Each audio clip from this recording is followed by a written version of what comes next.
Greg Myrie, Yes. Cindy Wright. Here. Tim Feldmeyer, Here. Ed Hamel, Here. Jim Weezer, Here. Mary Hopper, Here. Josh Beck. Here. And maybe we'll just start off, Martin handed out this resolution for the comprehensive land use plan here. You want to just kind of Yeah. go through that? But what it is this is the recommendation from the planning commission to the board of commissioners to adopt the comprehensive land use plan updates. What it is that planning commission does have a duty under Minnesota statute and chapter 11 of our code. It talks about these are the responsibilities that go along with being a planning commission for when a comprehensive land use plan update. And part of it is to make a recommendation to the board of commissioners. And so that's basically what this is. The document to say that, you know, you're familiar with it, you're comfortable with it, and that you're recommending that they approve. Does everybody agree with passing it on or approving it? Voice vote, just all in favor, say aye. Aye. You want to do a roll call? Yeah, I'll do a roll call. Okay, sounds good. Greg Myrie, Yes. Cindy Wright, Yes. Wayne Feldmeyer, Yes. Ed Hamel, Yes. Jim Weezer, Yes. Barry Hopner, Yes. Josh Beck. Yes. Then we'll just move on to the first hearing, which is the Matthew construction hearing. So you want to do the, just read the notice. I'll leave it at this. Yeah.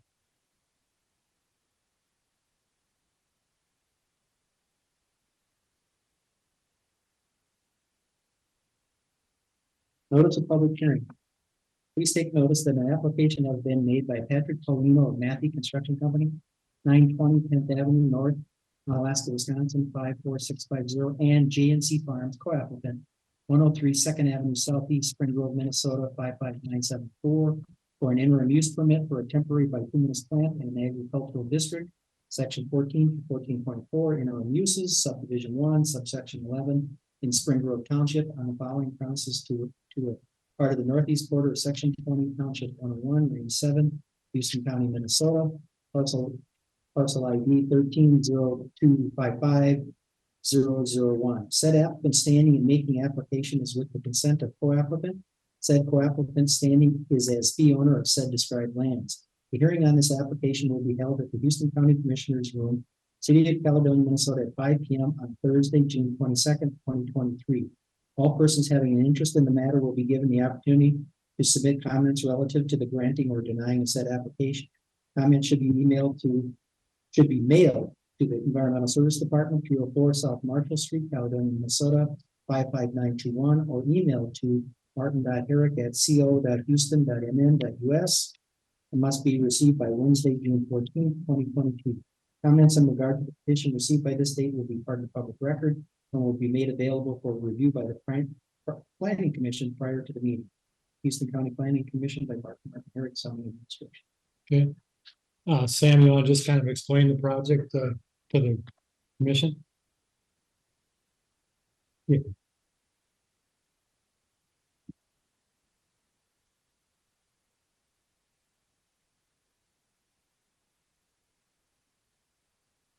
Good evening, I'm Sam Costigan with Matthew Construction.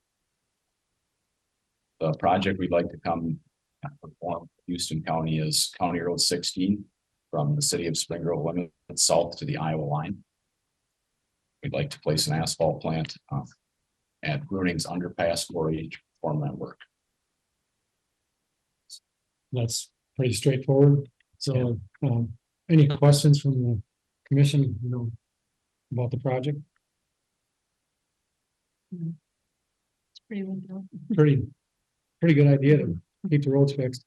Can I make a motion to approve the findings? So we don't have to read them all.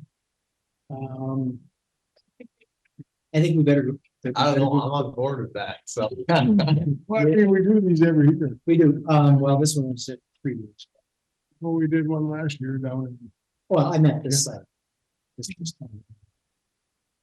I believe so, yes. The only question I have is, we've done this on a regular basis. Is there any feedback you get from the public as concerns about these asphalt plants? The only thing I think they've gone after them is the whole, and it's not really the zoning part, it's the the highway part and the truck traffic and blind intersections and, you know, that kind of basically concerns. Amelia posed the question of the intersection at County 40 or at Highway 44 and County Road 16 on Main Street in Spring Grove. We'll place additional truck hauling signs at that intersection. With the buildings there, it gives more visibility. So we'll place truck hauling signs at that intersection. All of our trucks will be aware that there's an additional hazard there. So that would be our extra precaution. You guys are aware with Highway 16 goes past the liquor store out to Iowa? Yep. Yes, that's the blacktop, and when you gotta come out there by Ivy Grove, it's kind see if there's somebody parked in the handicap, you can't see any oncoming traffic coming either. Yeah. Would you put like flashing lights or something there is what you're thinking, or? Right now, there's no plan for that. It's something that we could do if it gets to be a problem. It would seem coming from the west, coming to that intersection might be kind of a surprise coming around it, but you know, that'd be the one thing. Yep. But you guys, I'm sure are kind of aware of what you gotta do. Yeah, yep. Okay, Would it also be possible to publicize what you're doing to try to improve traffic or improve some of the issues? Because I think if public brings it up all the time, it might be good to know, or for them to know that there are actions being taken to improve some of those situations rather than year after year, somebody complains about the same. It was just brought up in general, so I was sort of following up with what Emil was saying. I mean, have we, my understanding, have we gotten a complaint on this one? No. Not not at all. So it's just in general. Just hearsay and. Are the Keep it signs going. up 24/7? Or are they taken down? So people can, when the sign is there, they know there's traffic. Probably, I mean, are they there overnight? Get it down or turn sideways so the sign is not present when we're not working. Yeah,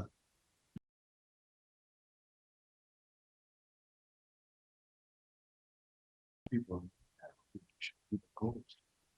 Maybe you have somebody going out on there, run off the edge and tip their car over. We'll have all of our signing on the actual project itself up 24/7. Yeah. The signs in town for Spring Grove that aren't directly affected by the project itself, that are only affected by the hauling, those could come up and down. yeah, I think that'd be a good deal. Makes people trust them more, put it that way. And your road signage will be MnDOT barricade standards. It's all MnDOT approved. Right. any further questions? Okay, we'll do the findings of fact a little faster this time. How's that? I will move right along. Before we start, I'll highlight 5, 13, and 14 that they do not apply. Okay. Yeah. All those in favor, say aye. Aye. Evaluation, number one, that the proposed use conforms to the county use plan, staff analysis. County use plan says to encourage the development of a transportation system that properly balances considerations of safety, accessibility, environmental protection, and cost. All those in favor of number one, say aye. Aye. Any opposed? Carries. Martin, before you continue, line above that, it says the planning commission shall not recommend a conditional use permit. It should be an interim use permit. Interim use, yep. Yep. Absolutely right. Thank you.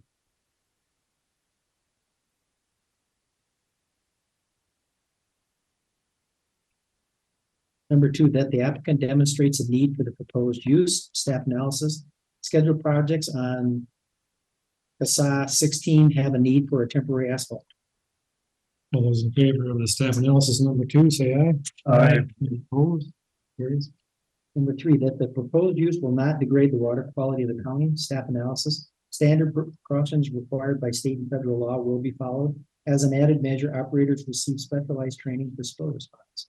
All those in favor of the staff analysis number three, say aye. Aye. Any opposed? Number four, that the proposed use will not adversely increase the quantity of water runoff. Staff analysis. This use should not impact the quantity of water runoff, but berms could be required to contain runoff within the existing quarry set. All those in favor of the staff analysis on number 4, say aye. Any opposed? Number 5, not applicable. Number 6, that the potential pollution hazards have been addressed and that the standards have been met. Staff analysis, the spill prevention control countermeasure plan is in place and maintained by educated and competent employees. Applicable air quality standards are met as well. All those in favor of the analysis on number 6, say aye. Aye. Any opposed? Carries. Number 7, that adequate utilities, access roads, drainage, and other necessary facilities have been or are being provided. Staff analysis, proposed routes avoid township roads which can be damaged by heavy traffic. Facade 16 run from the city of Spring Grove to the Iowa border, so haul routes through the city will be required. All those in favor of number 7, say aye. Aye. Any opposed? Number 8, that adequate measures have been or will be taken to provide sufficient off-street parking and loading space to serve the proposed use. Staff analysis, all plant parking and loading will be within the quarry footprint, and there is adequate space within the quarry footprint for this use. All those in favor of the staff analysis on number 8, say aye. Aye. Any opposed? Number 9, that facilities are provided to eliminate any traffic congestion or traffic hazard which may result from the proposed use. Staff analysis, this will be a short-term operation with the location of this project. There will be inconveniences. However, additional measures may be taken to minimize traffic hazards in Spring Grove, such as temporary blocking off street parking due to limited visibility at the CASA 16 and State 44 intersection. All in favor of the staff analysis on number 9, say aye. Aye. Any opposed? Number 10, that the interim use will not be injurious to the use and enjoyment of other property in the immediate vicinity for the purposes already permitted. Staff analysis, the quarry is supported by timber and adjacent properties of primarily cropland. Any impacts will be short-term for this operation. Nearest dwellings are approximately 2,000 feet away. All those in favor of the analysis on number 10, say aye. Aye. Any opposed? Number 11, that the establishment of the interim use will not impede the normal and orderly development and improvement of surrounding vacant property for the predominant uses in the area.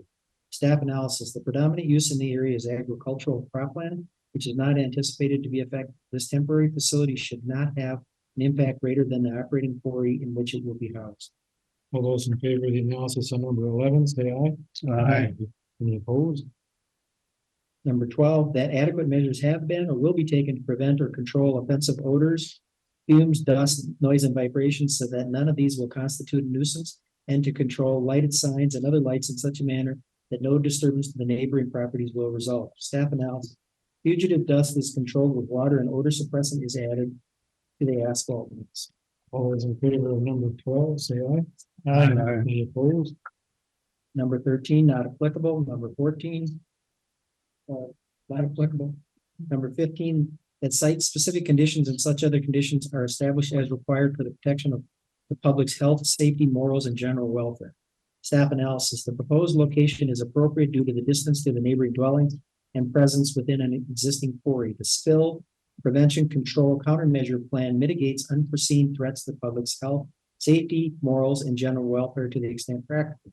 The proposed haul routes result in a minimum wear on public road infrastructure, thus protecting the general welfare. All those in favor of the analysis on number 15, say aye. Aye. Opposed? You want to read the conditions too, Martin? Planning Commission must consider the criteria above. Should the permit be granted, staff recommend requiring the following conditions. Number 1, the permittee shall comply with all federal, state, and local laws and regulations. Number 2, the county may enter onto the premises at reasonable times and in a reasonable manner to ensure the permit holder is in compliance with the conditions and all other applicable statutes, rules, and ordinances. Number 3, runoff from within the plant footprint shall be contained within the existing quarry floor. Number 4, permit expiration shall be December 31st, 2023. And then I see the proposed motion down here has farm dwelling instead of asphalt plant.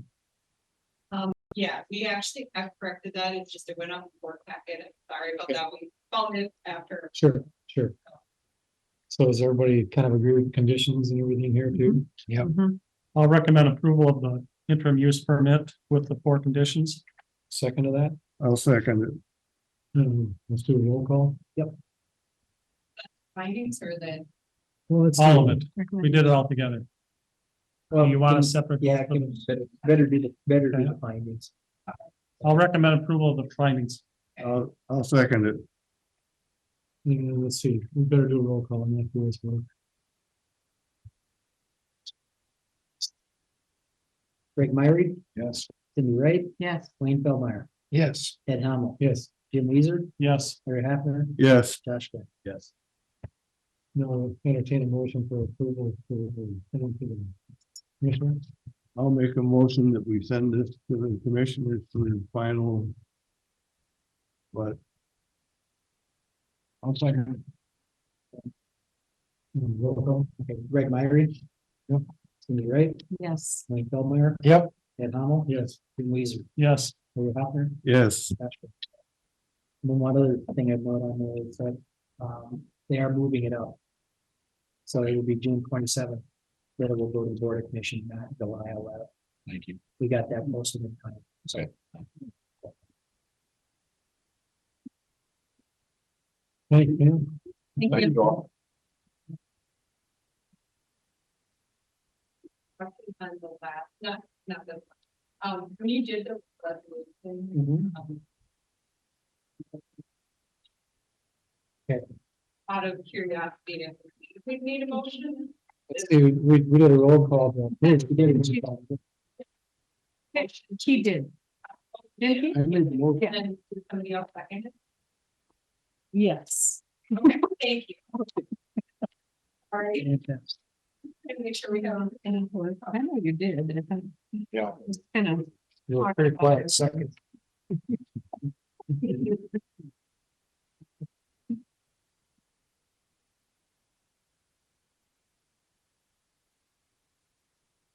Okay, well, Martin's looking up stuff. Should we, entertain a motion to approve last month's, minutes? Everybody like them, or how we doing there? Yeah. Yeah, they're good. I'll make a motion to approve last month's minutes. I'll second it. All those in favor, let's voice vote out to do that. So all in favor, say aye. Aye. That should be good. So we move on to the next one. Yes. Notice the public hearing. Please take notice that an application has been made by Blake and Kristen Moss, 808 East Main Street, Caledonia, Minnesota, 55921, and Jeffrey and Kelly Moss, co-applicant, 8048 South Fork Drive, Caledonia, Minnesota, 55921, for an interim use permit for a temporary farm dwelling, section 14 through 14.4, interim uses, subdivision 1, subsection 6 in Mayville Township on the following premises to a part of the southeast border, the northeast border, part of the northeast border, the southeast border, section 27, township 102, range 5, Houston County, Minnesota, parcel ID 09262001. Said applicant standing and making application is with the consent of co-applicant. Said co-applicant standing is as fee owner of said described lands. The hearing on this application will be held at the Houston County Commissioners Room, City of Caledonia, Minnesota, at 5:20 p.m. on Thursday, June 22nd, 2023. All persons having an interest in the matter will be given the opportunity to submit comments relative to the granting or denying of said application. Comments should be mailed to the Environmental Services Department, 304 South Marshall Street, Caledonia, Minnesota, 55921, or emailed to martin.herrick@co.houston.mn.us. Must be received by Wednesday, June 14th, 2023. Comments in regard to the petition received by this date will be part of the public record and will be made available for review by the Planning Commission prior to the meeting. Houston County Planning Commission by Martin Herrick, zoning administration. One of you guys want to just come up and just kind of explain what you're doing? Yep.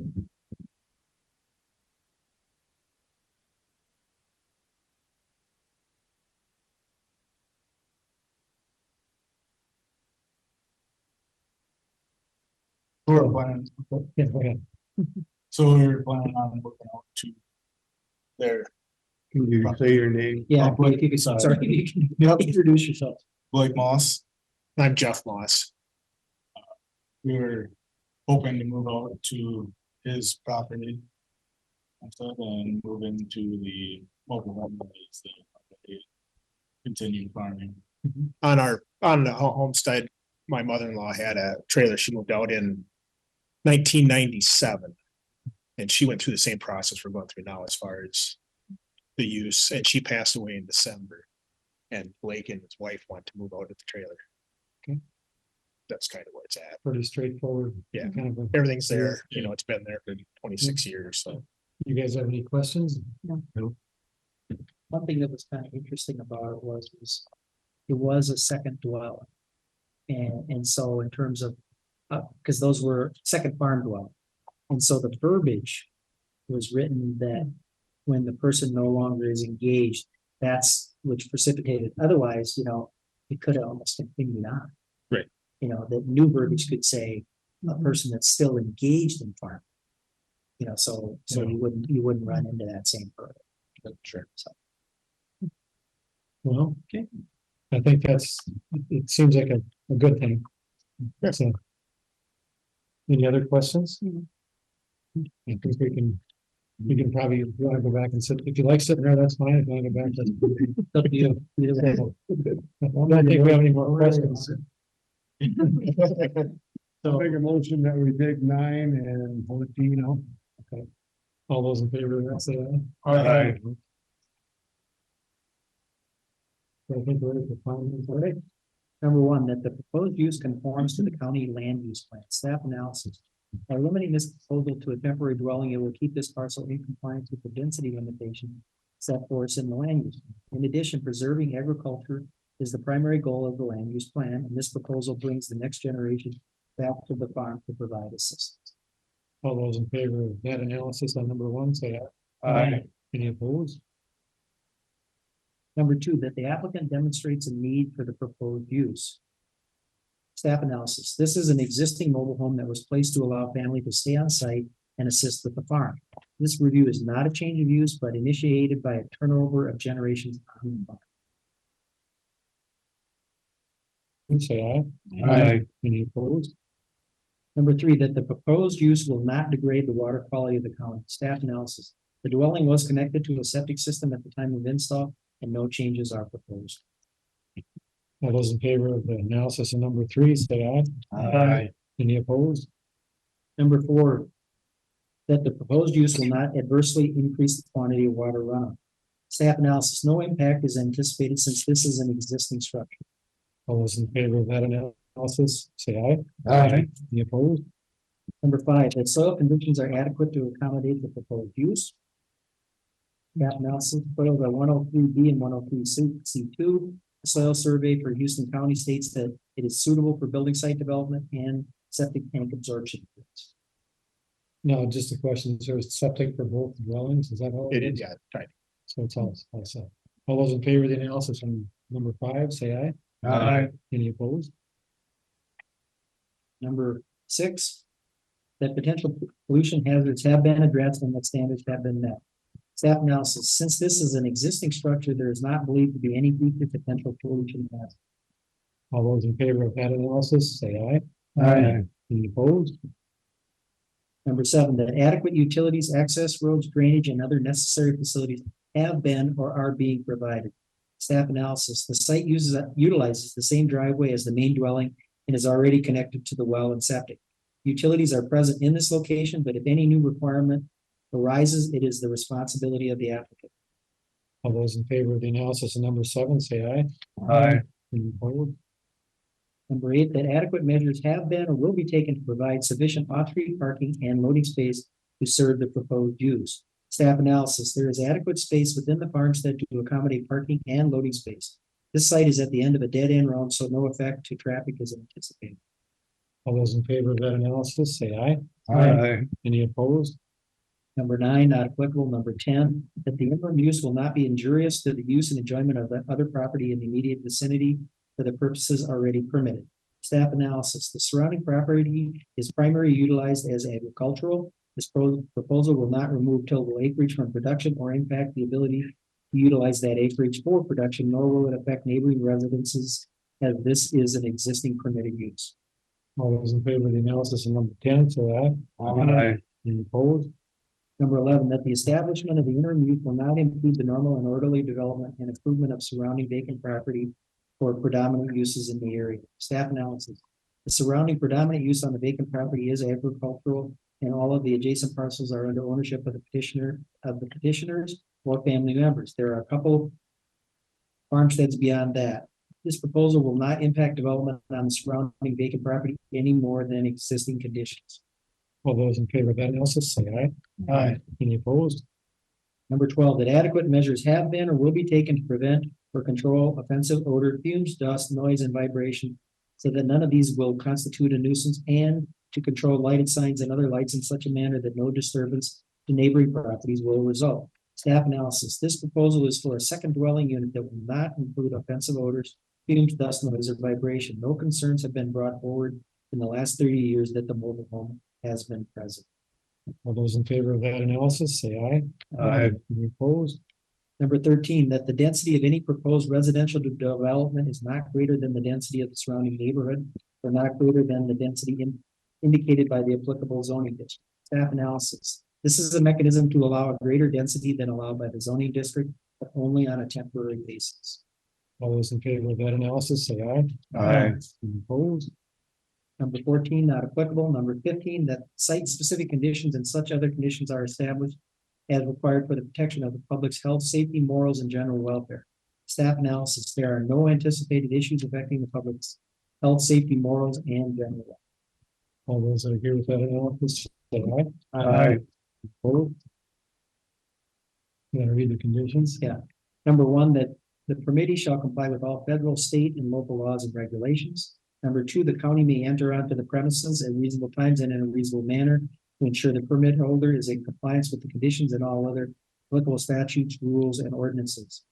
The permit shall be reviewed annually by the zoning administrator. Any substantial changes to the proposal as presented and approved will require an amendment to the permit. Number 4, the permit shall expire when either party is no longer residing on the premises. At the time of termination of the permit, the mobile home temporary farm dwelling shall be removed from the premises within 60 days when practical. Do we not need a motion to accept the The finding- now the findings that presented? I'll make that motion. Okay. Second. Let's do a roll call on that, I guess. Craig Myrie, Yes. Cindy Wright, Yes. Wayne Feldmeyer, Yes. Ed Hamel, Yes. Tim Weezer, Yes. Larry Haffner, Yeah, Josh Grant. Yes. Now I guess we need a motion to recommend approval or denial. I'll make a motion. Or- Want to approve the conditions? Sure, let's do that. I'll make a motion to approve to the condition. I'll second it. All those in favor, Steve, should we do a roll call on that? For sure. Craig Myrie, Yes. Cindy Wright, Yes. Wayne Feldmeyer, Yes. Ed Hamel, Yes. Tim Weezer, Yes. Larry Haffner, yes, Josh Grant. Now, one more. I'll make a motion to recommend the approval for the temporary farm dwelling with aforementioned condition. Second. Second. Do a roll call again. Craig Myrie, Yes. Cindy Wright, Yes. and Wayne Feldmeyer, Yes. Ed Hamel, Yes. Tim Weezer, Yes. Larry Haffner, Yes. Josh Grant. Thank you, guys. We're fast. Everything we got. Cool. That's what maybe they'll give us a raise now. Even if they're here, we can't start. I think we do have to. No, that-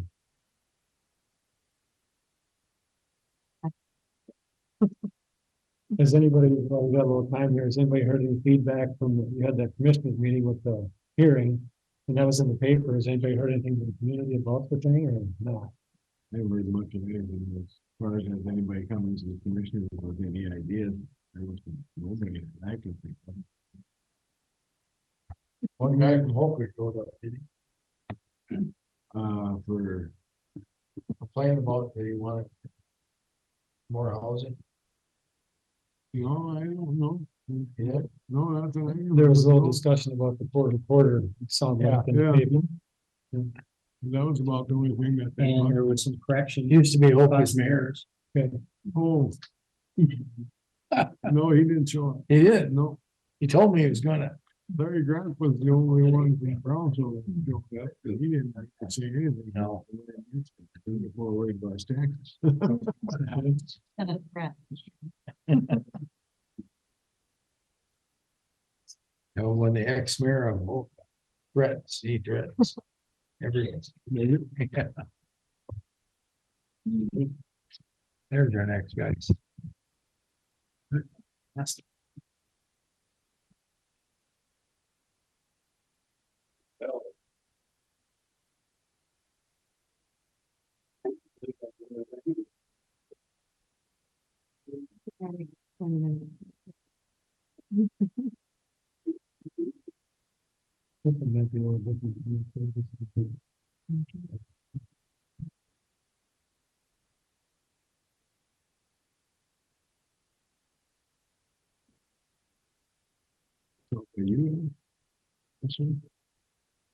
We were in, wait till here.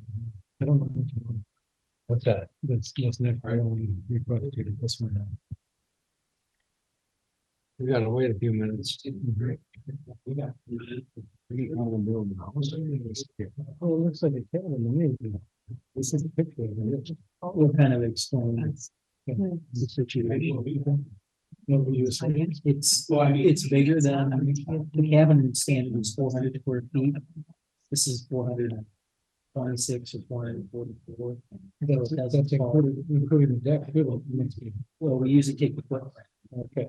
And then the roof cantilever is over onto it, so it's, yeah. Okay. And then, Is this the guy that we talked about? Or not? No. no, that's the last. This is basically you'd think would be a cabin based on its size, but it's actually, the permit was requested as a dwelling. It's a non-farm dwelling. And so that means in the conditional use permit range for this type of a situation. It's an open border. It is, but so. You're gonna, Are you gonna explain that too? no, we can explain part. Okay, So what's the size of that sorry, structure? What's the size of that it's structure? 24 by, Period. basically 440 square feet. Okay. It exceeds the, what we have, the standard for a cabin is 400 square feet. And then a very critical element to the definition of cabin is 100 food.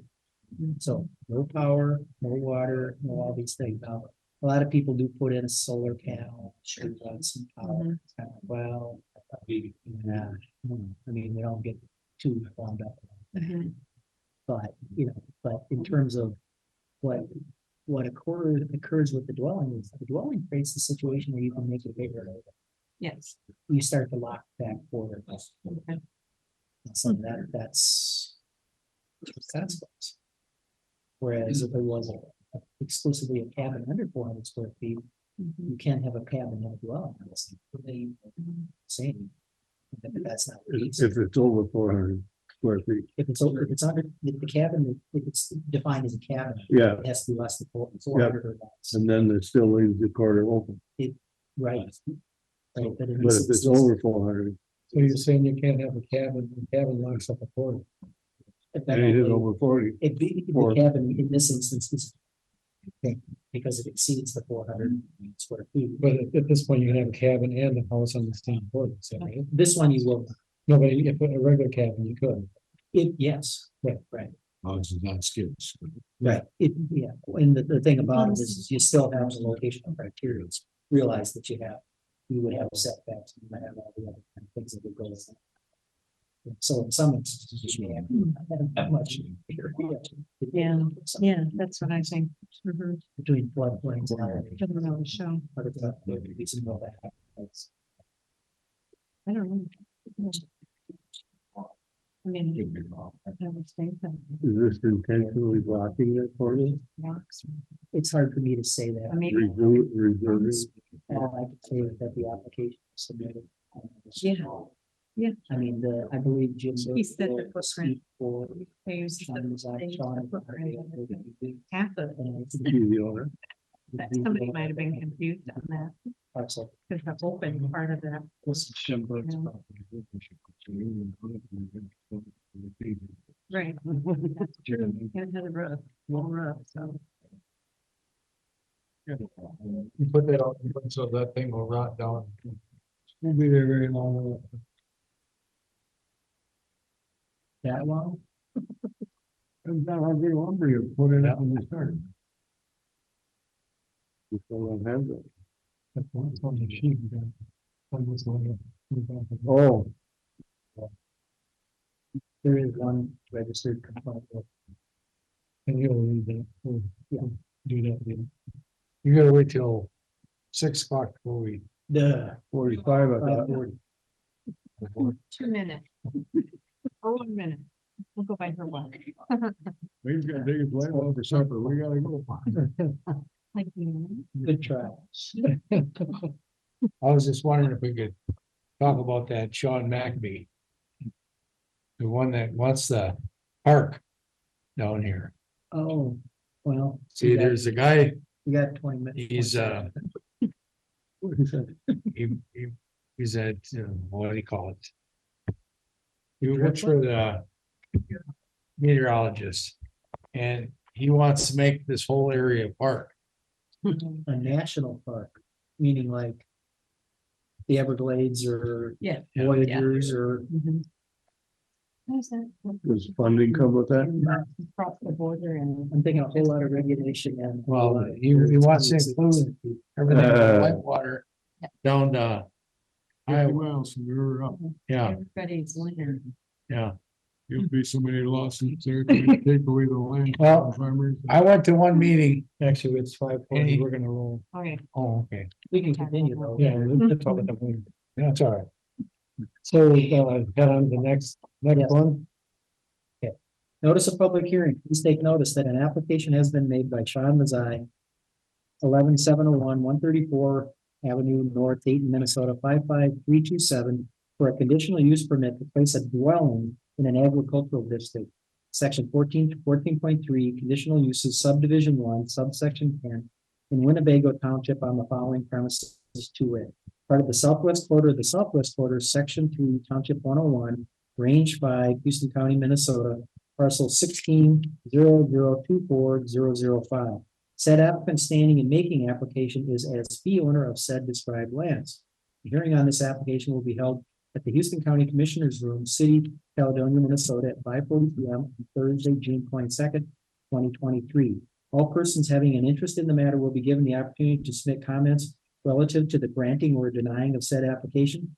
Comments should be mailed to the Environmental Services Department, 304 South Marshall Street, Caledonia, Minnesota, 55921, or emailed to martin.herrick@co.houston.mn.us and must be received by Wednesday, June 14th, 2023. Comments in regard to the petition received by this date will be part of the public record and will be made available for review by the Planning Commission prior to the meeting. Houston County Planning Commission by Martin Herrick, zoning administration. So, you gonna speak for the applicant? Speaking for Sean. You wanna You come can forward then come and up and identify yourself? and then identify you. I'm Jim Berg. I sold Sean 30 acres off of this, the Girardi farm. He's pulled a camper down for a couple years. He's here for deer hunting. And now he wants to put in this, he was pulling in this thing on skids, but it was over 400 square feet. So he needed a permit. So then so he's here for the permit, but actually, I just talked to Sean the other day and his intent is live in this thing he's pulling in for 5 years, but then someday pulling it out and building a house. So that's his intent. And live it intermittently, basically, He's living up in the cities. living it full time.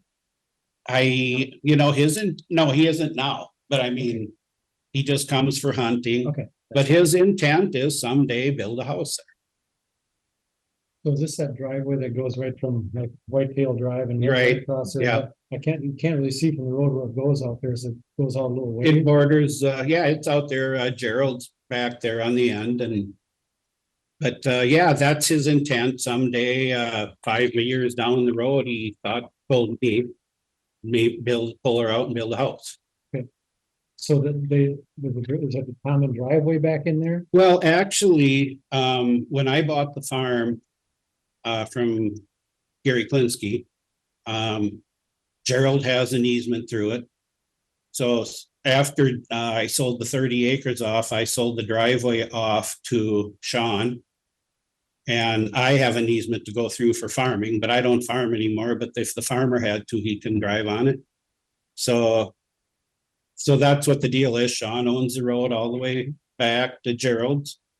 And he built another road off of it and he has 2 acres of work land. Where he plans on building his house. And he has 28 acres of woods.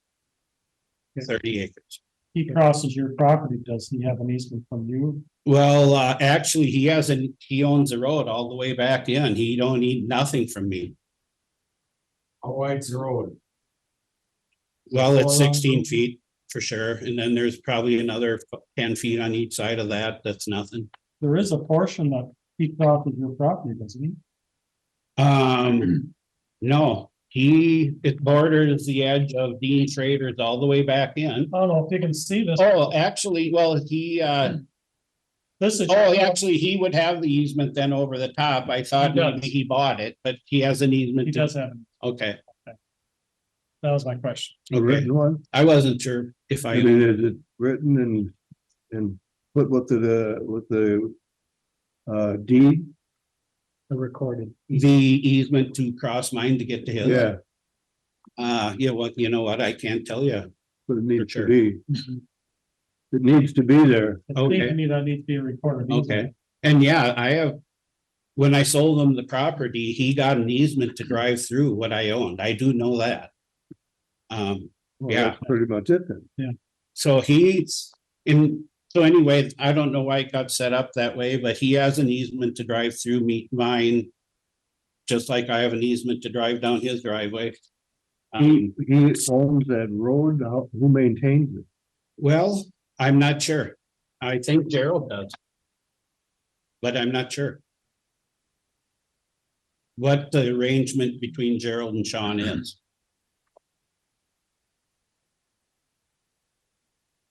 What do you think? If he's gonna put a house back there in the future, he needs a wide enough road so he can build the road up. Oh, and it's wide enough. And the other. Yes, it's wide enough. And it goes all the way out to the main road? From the blacktop all the way in. He's got plenty of room. It's How long 30, is- how 40 long is feet that wide about, all the you way think? in. How long is that? Half mile, Half, just a guess. half. Cause if he Okay, puts a well, I house mean, in, this, he's gonna have to build that road up so in winter time he can get it out. Fire trucks can get in and out. Yeah, so emergency vehicle. Okay. that's what everybody worries Okay. about. That and the other, it does appear that there's a section that exceeds 12%. Okay, So the alignment can be adjusted to bring it under 12%. So it's not a straight shot, which may make sense, but you almost have to revise it a little bit, get below. yeah. And I do know he's got Burrows coming in. Burrows kind of put him in something quick last year. And I do know that he does need to redo where this cabin's going. There's. And he- some emails on Yeah, and he's gonna do whatever it takes. one of the orientations, and we can get into this, is that the original proposal had a little bit different orientation of the building. He's doing what, he's proposing it to fit the contour a little bit better, to be a little bit less washing. And he was talking about cleaning up some surface, real like grading work, which was just grading, not really excavating. As far as the work line back there, that's probably not class 1 in that corner, is it? Well, it's down on the bottom where I didn't get, you were talking soils? Yeah.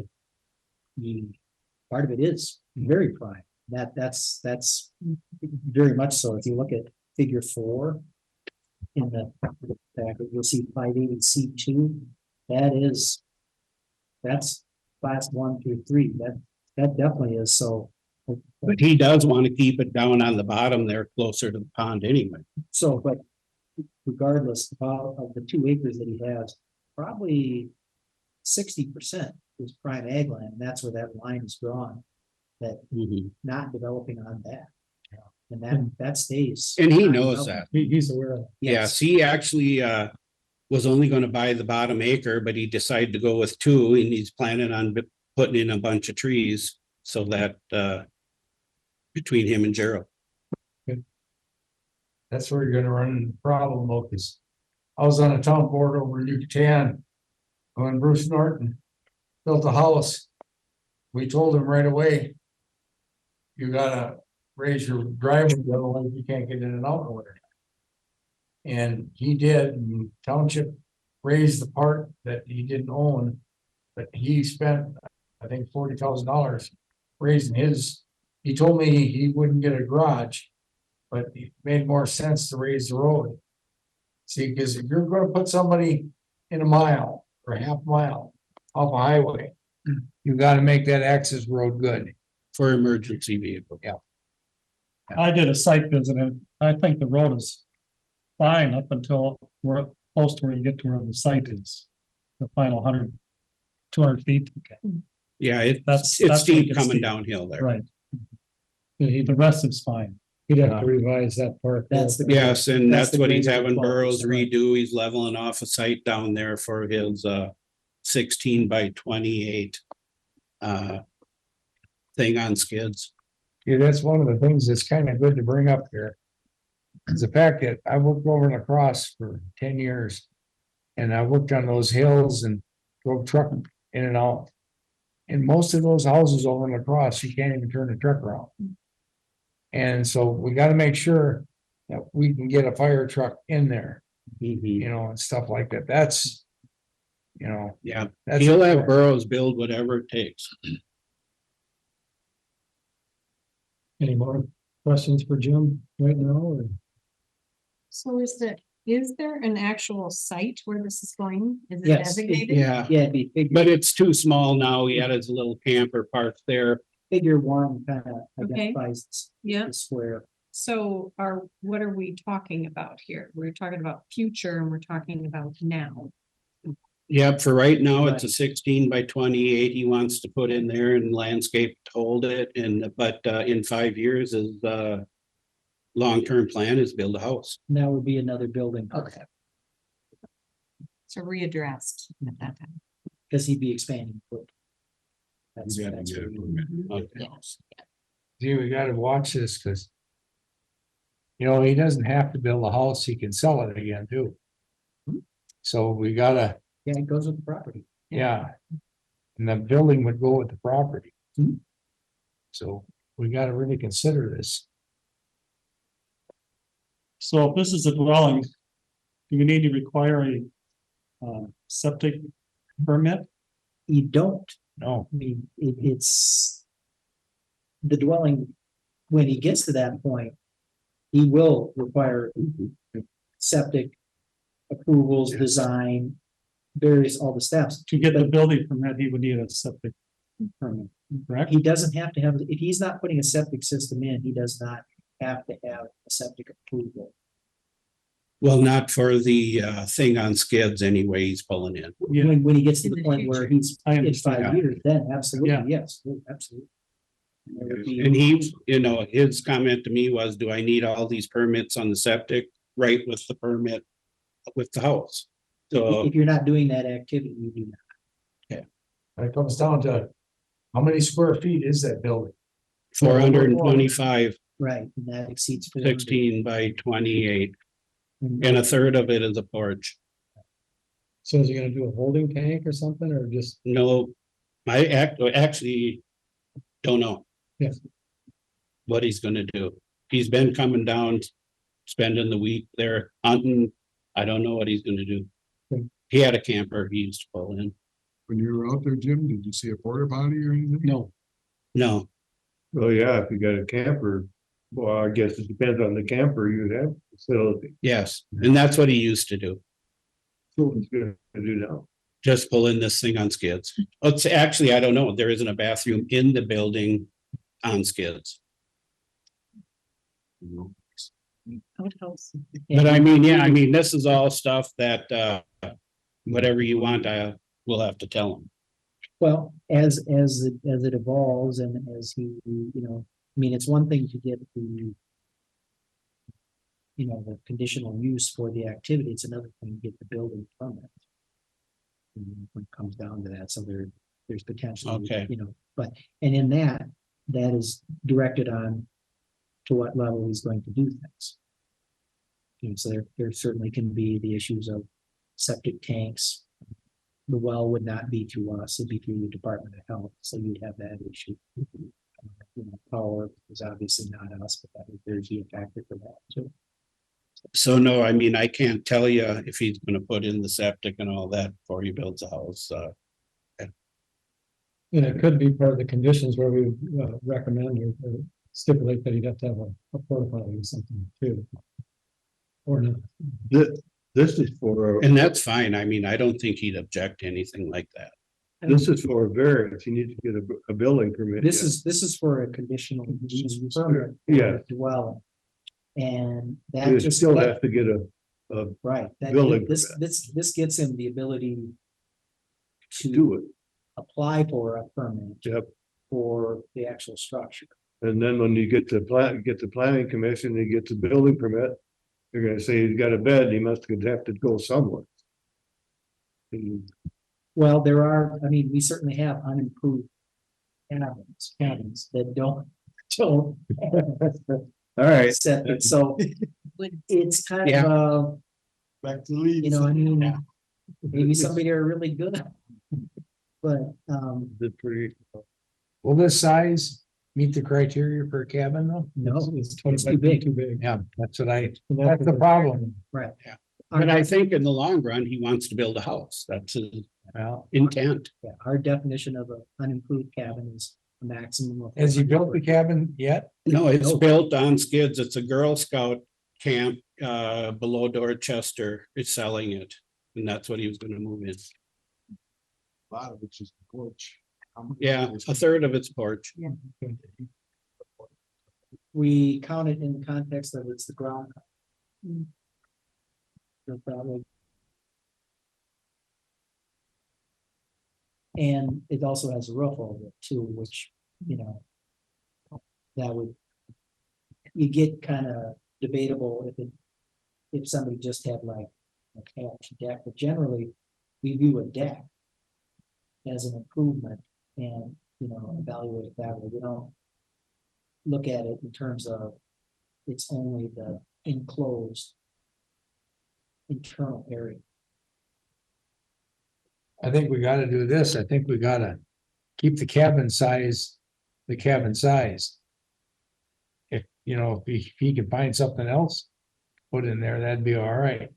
It's, It's certainly up to, yeah, I mean, there's. yeah, That. You know, I mean, the dwelling permit obviously gives you a lot more option yeah, than the cabin. You know, so it doesn't preclude you from things, whereas the cabin is pretty exclusive to say 400 square feet Yeah. or less. No power, no various upgrade, you know, utilities. So, see, the problem he did is he went and bought something.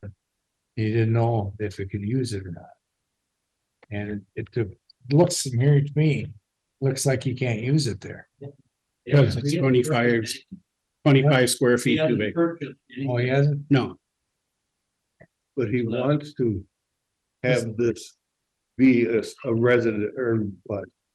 What do we call it? Well, it's a dwelling. You want it to be a dwelling, He's, right? he's Yes. approaching this as a dwelling. yes. I actually own the building right now.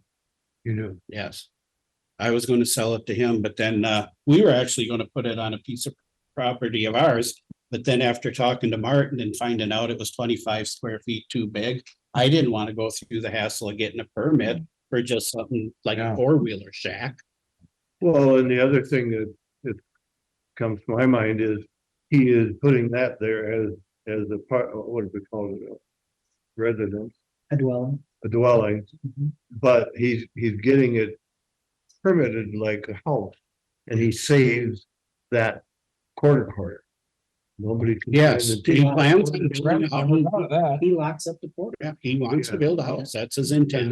that will ensure that somebody else isn't gonna build on that and I spoke with him last night, Jim, and he told me, he called me at 10 o'clock last night, and said, you really have no intent of building a house. He doesn't, Whatever. do you wanna come forward too and just kind of, help out?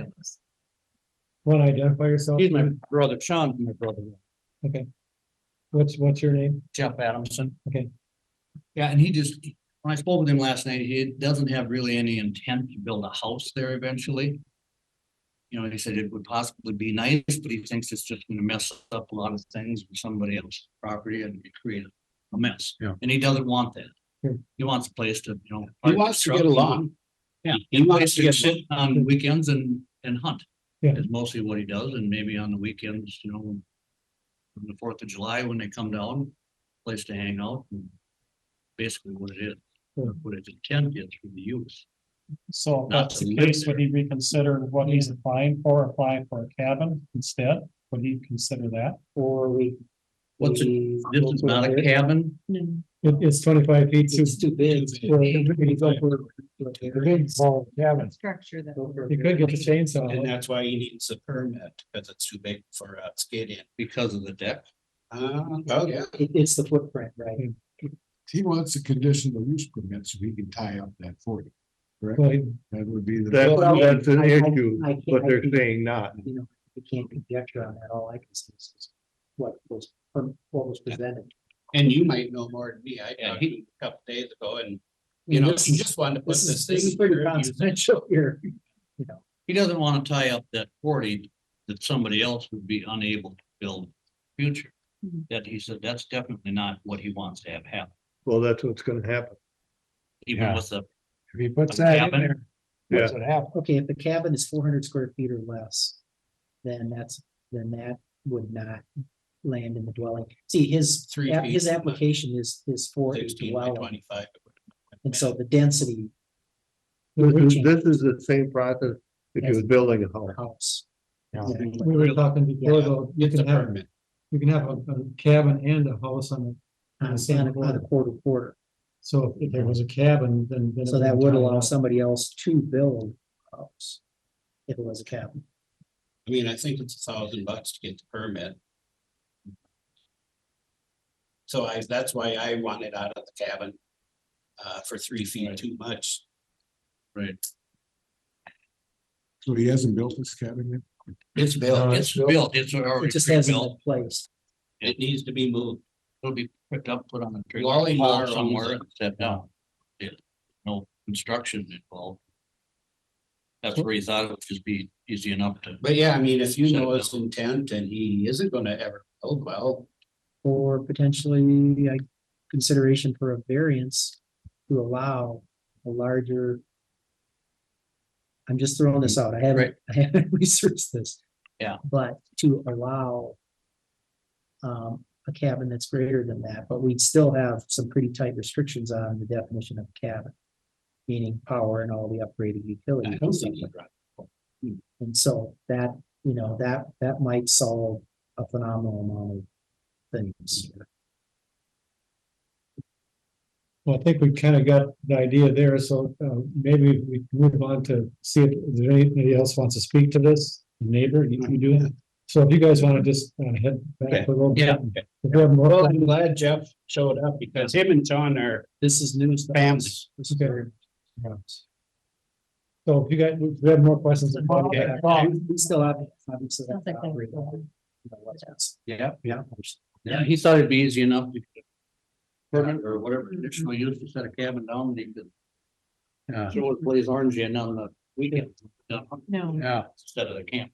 but where he's gonna piss and shit, I don't know. Well, bear shit with it. That's what everybody was thinking.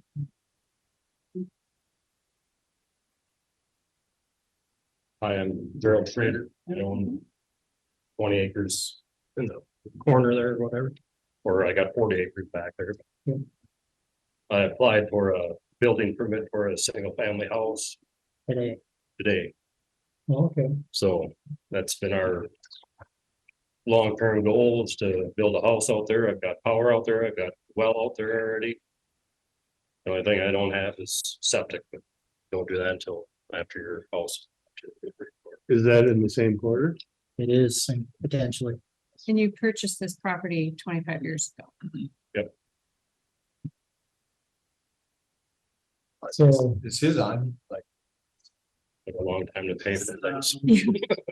Just saying the date looks like 1990, so you've been, yeah, the building, Yeah, but I built that road in 2007, But that doesn't show you. what- and I talked to Sean Mosaic about maintenance of the driveway and okay, never get no reply. Those are, that's not good between you guys. You can kind of. Well, I've asked him about maintenance for the driveway, but I've never gotten no results.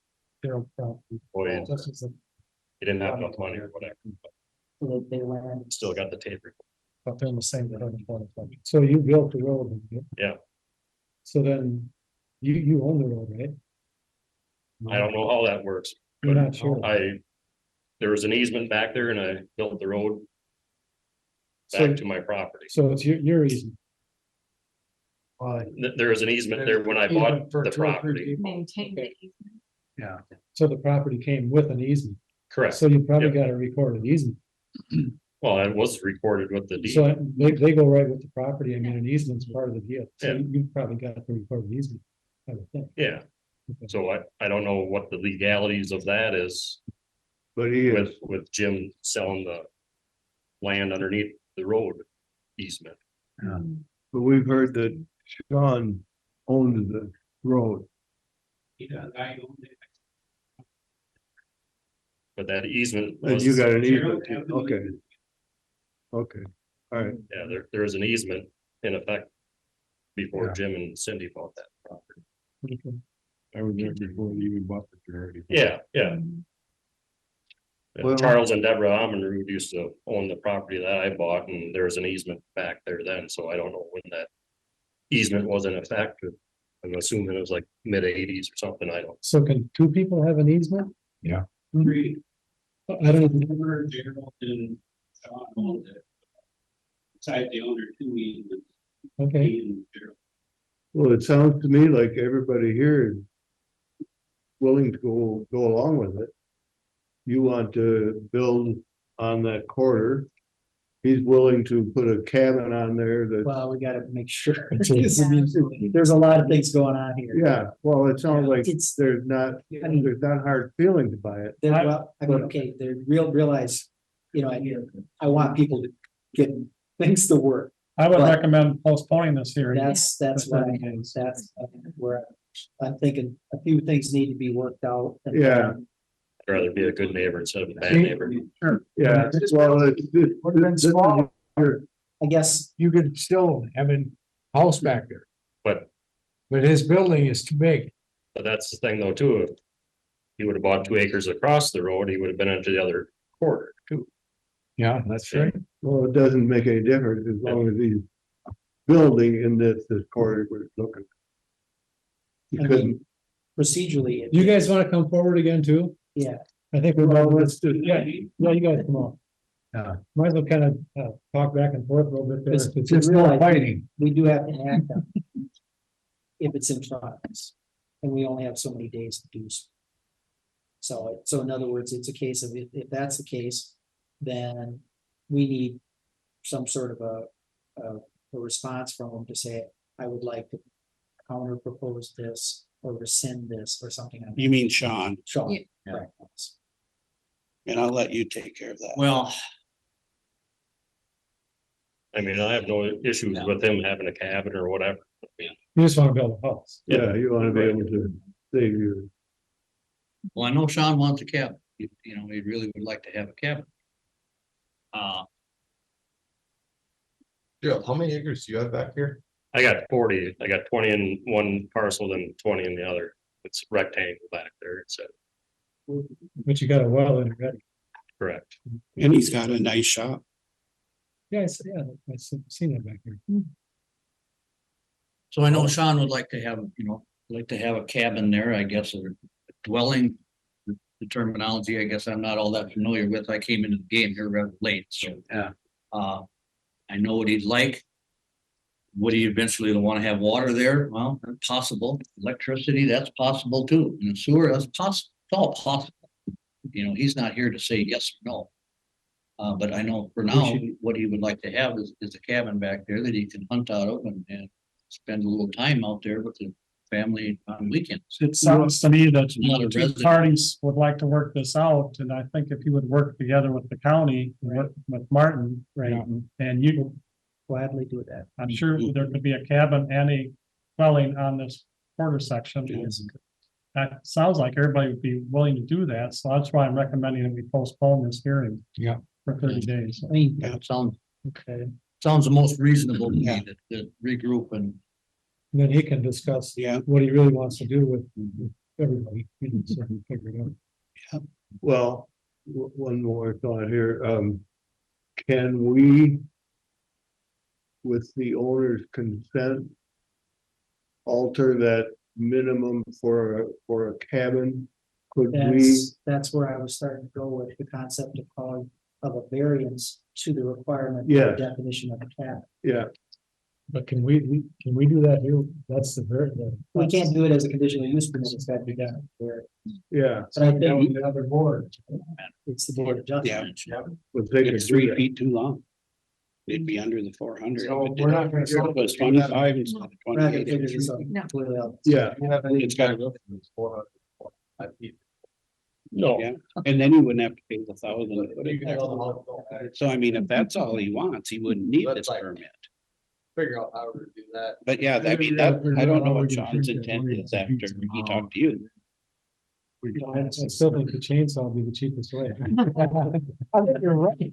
Gotta put it off the front, we're done. I think at this point, I think we gotta just kind of lay with that thought of tabling this until. And then you okay with that tabling until we can get this all sorted out? But let's keep.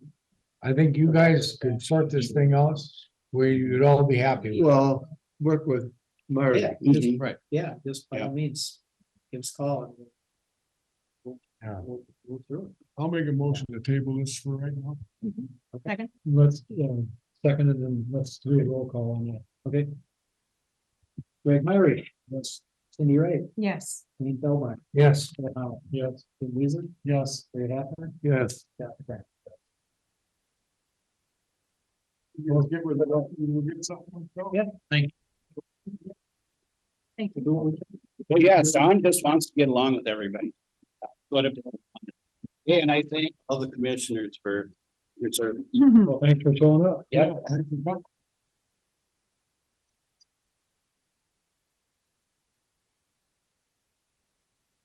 What time will we be at? Last time? No, we're- Oh, so that's it. We're good. We're like, we can move. All right, that works.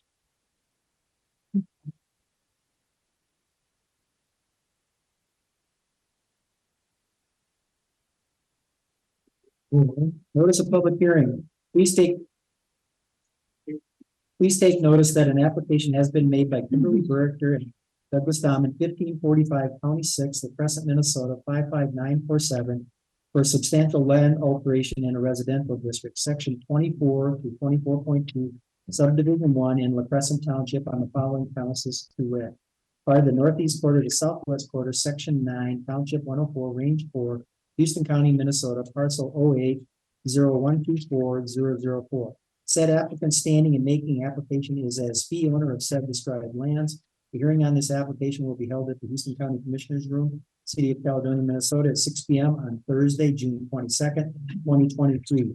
All persons having an interest in the matter will be given the opportunity to submit comments relative to the granting or denying of said application. Comments should be mailed to the Environmental Services Department, 304 South Marshall Street, Caledonia, Minnesota, 55921, or emailed to martin.herrick@co.houston.mn.us and must be received by Wednesday, June 14th, 2023. Comments in regard to the petition received by this date will be part of the public record and will be made available for review by the Planning Commission prior to the meeting. Houston County Planning Commission by Martin Herrick, zoning administrator. Yeah, you guys want to come forward and kind of explain what's going on?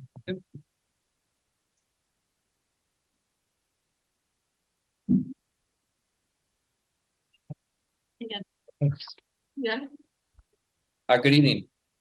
My name is Doug Dahman. Excuse me. Yeah, go ahead. My name is Doug Dahman and this is Kim Berchter and we are the owners of the property at 1545 County Road 6. We are here tonight to discuss our project and application additional use permit on part of our 5-acre property that borders Hickory Lane. We bought our property in March of 2020. And one of the things we loved about our property is that on the other side of the 5 acres that borders Hickory Lane, we have this nice mobile piece of flat land over there that someday we thought maybe we could do something with. We had discussed many ideas and we never had any formal plans or applied for anything, but kind of shot ideas around that maybe when our kids graduated high school that to have them start out, we would have a lot for them someday, or that when our kids leave the house and we want to downsize, that maybe we could build a house of our own over there someday. Wanting to know more after we bought our home, we reached out to, and I may have mispronounced this, but Aaron Lacker. Yeah, well, Laker, yeah. Laker. We reached out to Aaron Laker in I believe it was June of 2020. Just to ask some questions, get further information about what our options were. And through some information that he sent back to us, we found out that, yeah, it's possible that we could turn that into a lot. We would need at least an acre through the county. And the other big stipulation was that we would need not one, but 2 sites for a drain field or water sewer hookup. And that's where that idea kind of went, because we didn't have any plans at the time. We were just inquiring as what could be done. Also, at the same time, we knew that when we bought the property, there was a massive construction project that was going to be starting back there with the horse track addition. And to be honest with you, we lived on the other side of town, and the only thing we knew about the project were all the signs that were on the street when you drove by. We didn't know anything about the characteristics of what the project was going to be. But shortly after that, in August 2020, we had a chance to see the engineering drawings from the project and got to see that on Hickory Lane and all the houses back in that cul-de-sac were going to be annexed, and that they were going to bring sewer and water, city sewer and water hookups to all those sites. And through the construction project, they ended up with putting sewer and water hookups on our site, then which opened up a whole lot of opportunities for us over there. The construction project on Hickory Lane began and the road was tore up, along with adding a new road back to 3 new properties back there on a new cul-de-sac. That was part of the horse track addition. The process was messy as construction can be sometimes. The road was completely torn out and replaced over the summer with new utilities put in. In this process, our property, the piece that we're talking about tonight, was dug up pretty good and was used as storage for heavy equipment, machines, vehicles for the construction companies that were back there, excess fill that they were using back there, and anything else that they needed to use it for. We never complained about it. We never were concerned about it. Like I said, we knew that it would be put back, and we knew that the construction process and progress is messy sometimes. When the project was finished and they cleaned everything up, finished the road and went on their way, they left us with 2 things. One, the fill that they stacked there, they ended up leaving a bunch of the fill and they leveled out, cleaned it up and seeded it. But the problem is that the elevation of the fill now on our piece of property was approximately 2 feet higher than what Hickory Road was. And the grade was sloped towards the road, not away from the road. So we knew that we would have water runoff that was running towards the road. The other issue was that they had put a culvert in underneath the road to catch water. There's a catch basin for water for the neighbor across the street for their front yard. Most of their yard and their backyard drains back in. The cul-de-sac is like a big horseshoe back there. And most of all the water drains back down into the wetland back there and then ultimately out through Pine Creek. This catch-all was to catch some of the water from the front of the neighbor's yard across the street. There's not very much water that comes through the pipe. With the 1.5-inch rain we just got the other day, when you went over there and some people were at our site and had a chance to see this, that there wasn't even really a blade of grass that was tipped over. There's not a whole lot that comes through. There's not a lot that drains. But the other issue with that is that originally before they started the construction, it was a pretty big, deep washed out ravine from where the 2 properties came together. And when they did the project and put the culvert in, they did maintain and fix about 8 feet of that after the culvert was there, put a mat down to help with erosion. But then after that, 6 to 8 feet went literally straight down about 15 feet down into a ravine. So all the water from both properties and whatever came out of the culvert would go down. And as we know, as water gains velocity, it has more of a tendency to wash out and erode. So we were left with these two problems. That brings us to present day. And why we're here tonight. In early March of this year, we crossed paths with a contractor that had been building homes back in the horse track addition. He had some fill from building 2 homes and was looking for a place to bring the fill. Seemed like the perfect scenario for both of us, as he needed a place to bring the fill, and we could use some fill to improve our property, to improve the grade, to improve the ravine and the washout, and try to fix our property and make it more usable. After talking with the contractor back and forth several times, we decided we wanted to move forward. So on March 17th, I had a conversation with the contractor, and then we called the city or the county zoning department. I did talk with Amy and told her who I was, told her my address. We talked to that we had talked to a contractor back there. I told him the information that I had at the time, which was when we discussed it, he had 2 homes with some excess fill and we needed a place to put it. And that's what I explained. We did have a quick conversation back and forth. The question was asked of me, well, how much fill is it? And I said, to be honest with you, I really don't know. All I know is that he had said he had 2 homes with fill from basements that he was digging back in the horse track addition. It seemed to be that there wasn't a problem with it and that we were told we didn't need a permit for something like that to move forward. So I called the contractor right back and expressed what our conversation was. And then we decided to move forward. Friday, May 5th, almost exactly 7 weeks later from that phone conversation, after the road bans were lifted and things had started to dry out, because of course we didn't want to make a mess on any roads. We wanted to make sure that stuff was dry. The contractor started hauling in a few loads of dirt. Let's see, May 5th is also the day that we received a message that we were supposed to contact Mr. Herrick. And I called Mr. Herrick and he agreed to stop by our job site that day after he left from work to take a look at our project. I feel we had a good conversation. I feel like we talked about a lot of things with our project, what we wanted to do, what the anticipated end result was. We tried to look at some maps, but had some issues with some cell phone service at the time back there. But he did give us some links. He gave us some information. He gave us a little bit of homework to do over the weekend, and we did that. He said he would do the same for himself.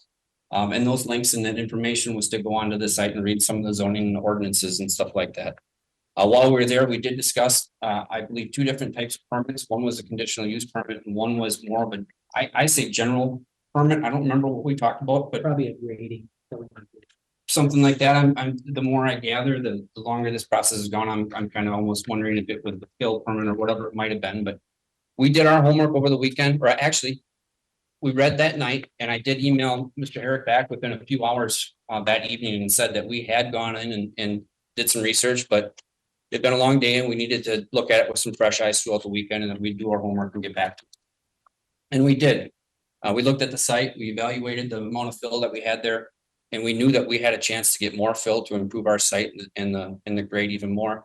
So we wanted to make sure that we were in compliance and do the right thing. We emailed him Sunday night, notifying him that we did do the reading and that we would like to move forward with that general permit, whatever it might have been, so that make sure that we were okay. We did hear back from Mr. Herrick the next day. That would be Monday, the 8th.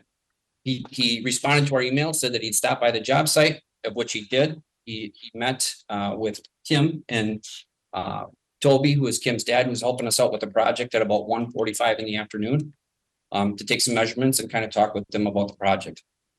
In the meantime, we wanted to make sure that we had our bases covered and that we were doing the right thing. So we reached out to Greg Myrie and asked about the project and what we should do. And he suggested that we come down to the county and apply for the fill permit, of which we did. He said to send down the contractor down there to pick up the permit. And the next day, Quincy went down and came into the office and tried to get the fill permit and was denied the permit because he was told that we needed to do the conditional use permit instead, of which then the next day, which would be the 9th, I believe, we did hear back again from Mr. Herrick with very specifics about what we were supposed to do.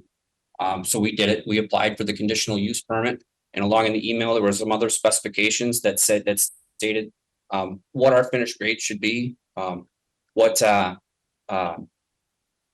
that we could continue to stabilize the site and bring in more fill if we needed to. Then we could continue working in the area as long as we made application for the conditional use permit, of which we did immediately, and I believe we had it in within about 2 days. It was a little bit of work to get the maps and stuff together, but we had it in as soon as we could. On June 1st, the contractor had brought in more fill, and Mr. Herrick received another call about our progress and volunteered to come out and take a look at our site again. When he did come out, he did find one issue. He found one silt fence that he didn't like where the location was. Within literally probably 2-3 hours, I was out there, I had it fixed, I had the situation corrected to try to stay within compliance. Snapped some pictures and emailed them to him right away so that we were still okay. We were also notified with that email that even though we paid the $700 permit fee and the $49, I think it was, adjustment fee or filing fee, 36, that we also needed to pay an extra $1,400 fee because it was considered after the fact.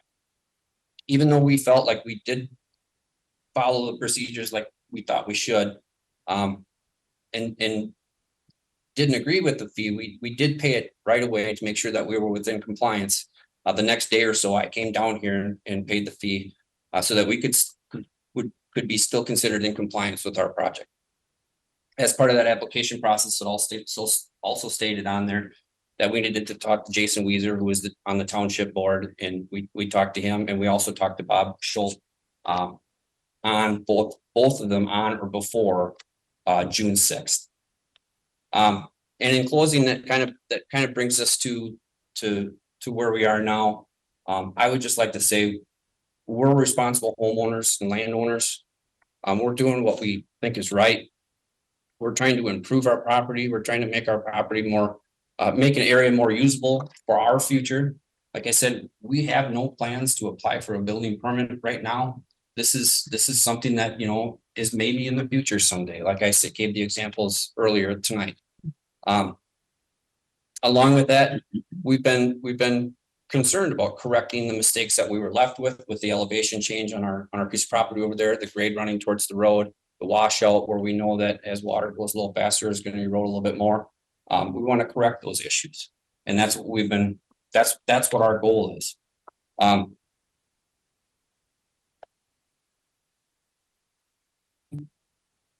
We've looked at it.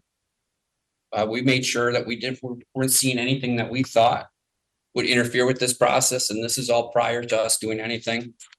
We looked at our title work to make sure that we didn't have any easements or restrictions in the area where we were going to be working. We had several conversations with the contractor and called the county zoning department before we started to notify them of what we wanted to do, and if we'd recommend any permits with the information we had at the time. That phone call was 7 weeks prior to when we actually started on May 5th. And I realize that Mr. Herrick, your office probably sees a slew of phone calls in a day, and let alone how many you get over 7 weeks.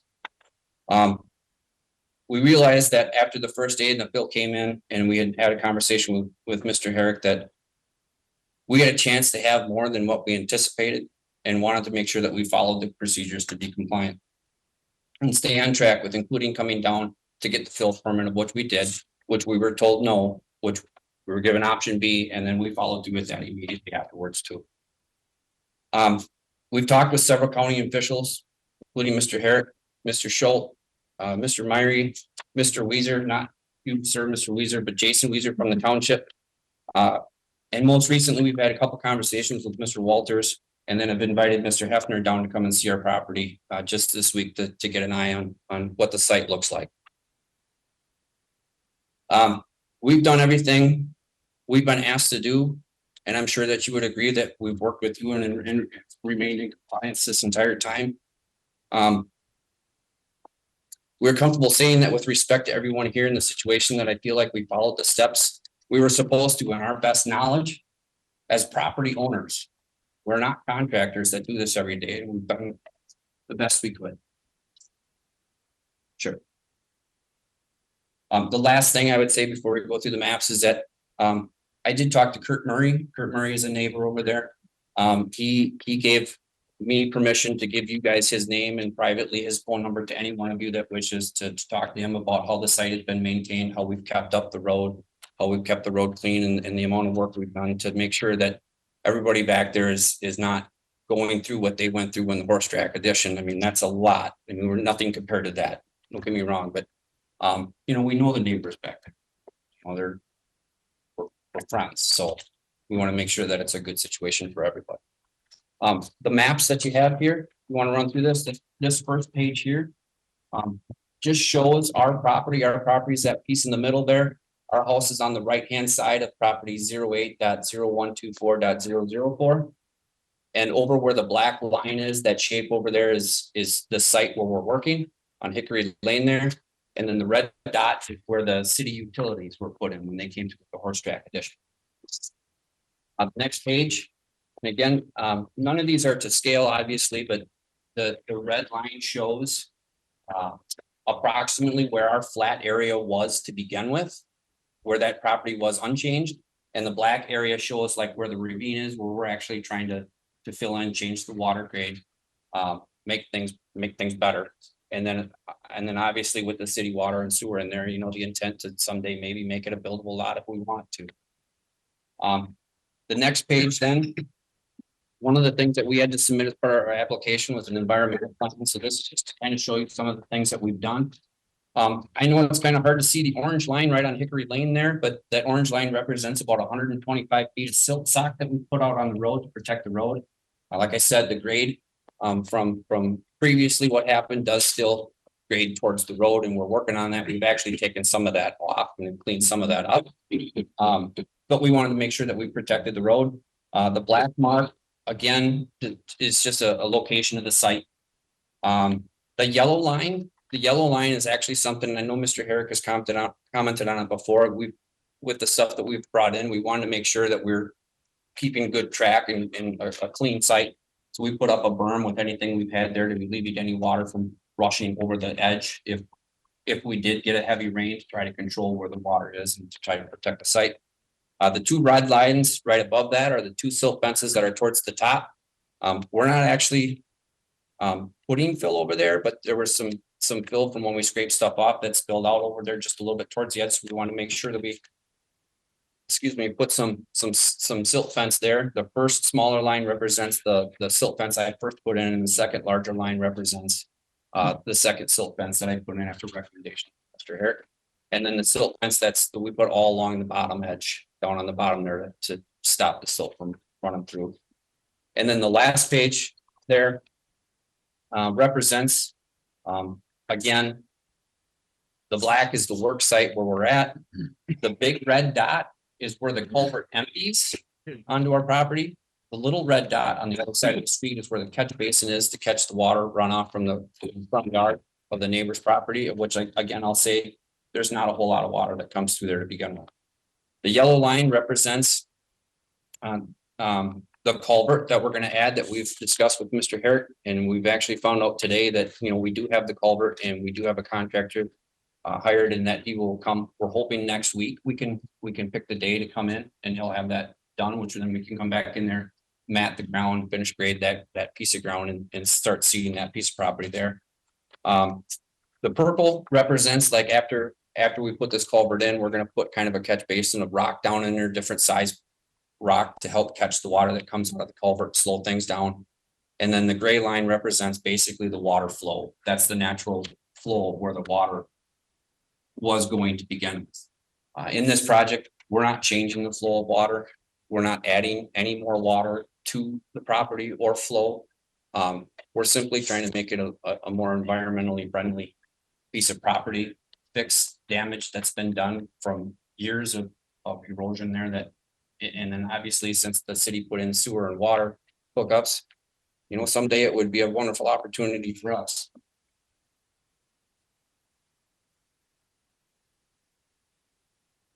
Any questions? Anybody? Larry, you saw the site, so can you explain any more? No, I think it's pretty much as he said it. It's I think it could be a nice site there. He's got some of that old gumbo stuff, so that ain't gonna wash away very fast. The soil, right? I think he's been doing what he can to get to the outcome he'd like. I guess I'm just a little curious, when they built the racetrack place, they dumped stuff on your property, is that what I understood? So on Hickory Lane, they tore Hickory Lane completely out, like it was gone. The homeowners that were back there, there's, I think, 6 houses back there were not even able to access their property. They gave them golf carts to drive through the rubble. And the golf carts hung up on the rubble, like they couldn't get through. They were denied access to park at the church parking lot to be able to walk over their homes. It was a mess.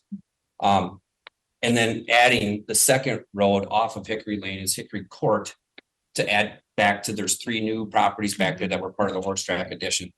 So In it's that not actually process, that back one, it's like a secondary little. yeah. 3 sites that are all Yep. the same. So literally, if you're standing on one of those sites and you look over, there's a big, huge water retention pond, and then it's the horse track addition.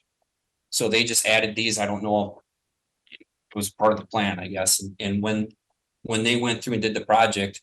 Yeah, they used our site to park equipment, and it was kind of a funny story, actually. One of the guys quit on the job and took one of the trucks, and they didn't have enough drivers, and he had taken the keys with him, and one of their trucks was parked there for a week and a half while they tried to get the keys back. But yes, they used our site. They used it without your permission, or how's that go? Well, I don't think it was that yes, nobody asked us, but I don't think it was done maliciously by any means. I mean, we didn't have an issue with it. We weren't making a Just stick. sort of happened, Just sort of happened. It was there. It was convenient. It was flat. Sure. You know, so but they left it higher than when they. correct. Which is, And actually, if you come out there and look, we've taken probably more than a foot to a foot and a half off, and it's still higher than. But when we're finished, you know, along with the water channel and the fill and the hillside, we've been working with Mr. Walter. He came out, he gave us a bunch of suggestions, and we talked about putting mat down there, reseeding, putting new vegetation down there, planting some trees. We've talked about that site area where the elevation is higher and how we're going to alleviate that, pull that back, and actually get the water to flow in the correct way, which it did before. Yep. and their neighbor comments, or there's been some issues at all, or? Well, we've had some phone calls. Yep. Yeah, But I've gotten the same person that's complained about 3 times, followed up on. He did exactly what I told him to do. So is the person satisfied now, or? I haven't heard that, but I haven't heard a lot more. So, Was there also concerns when they were going back with Hickory Court and digging and making a mess of well, there was, Hickory Lane? okay, there was the issue of they're bringing in lots of material. Is this material approved? Is the issue of how can they do this without a permit? And then it was like, well, we're in the process, and they filled the application out. And it is an after the fact permit that does allow them to continue on, so they're able to keep going. And it still was the case of stabilizing the site. That was the initial part. Then it was a case of, well, what material are they taking? And this kind of thing, and the issue with the wood chips, apparently the wood chips were already there before. Yeah. And so I followed up with that, and then there was that, then there was also the issue of, well, what happens in the rain? It's like, well, there's the silt fences, there's the barriers, and there was a case of, are they being maintained? And so with one of them, I told Doug, put it farther back, you know, and build yourself more of a margin into it. Because what was happening was, there was material that got up against the silt fence, so it would just sheet over the top and keep going. So it's like, you know, build some distance so it can hit it, and then, you would. It's Okay. interesting, though, that the developers are the ones that actually started this. I mean, on your property, and also the concerns of some of those neighbors probably with that street. That's all. The other thing, like, some of this may not actually be in the county, right? Some of this could have been in the city. so it was all considered county, I It was, believe. okay. it was, And then the 6 houses back there, I don't know what the correct term is, permission to be annexed. Okay, And I did talk to Bob about that, Bob Schultz. And he said it was. I know he can't say much, but he basically, his comment to me was, it was quite an ordeal, it was quite a process. But there was a lot of stuff going on back there, and I don't think. I think out of the 6 neighbors that were back there, I think the majority of them wanted, and there was 1 or 2 that did not want. I know there was 1 for sure that did not want, so it was kind of a mess back there for a while, but it is annexed now, and that portion is city. We are still county or township. Yep. But it sounds like they put water into your property at the same time, water and. Correct. And we've been told that if we were to separate that piece off, the day that we apply for a permit to build there, if we do, and that becomes a separate piece and we hook up to that water, sewer and water, that it would become annexed to the city. It'd be part of Thank it you. back there. Yes, Okay. yes, sir.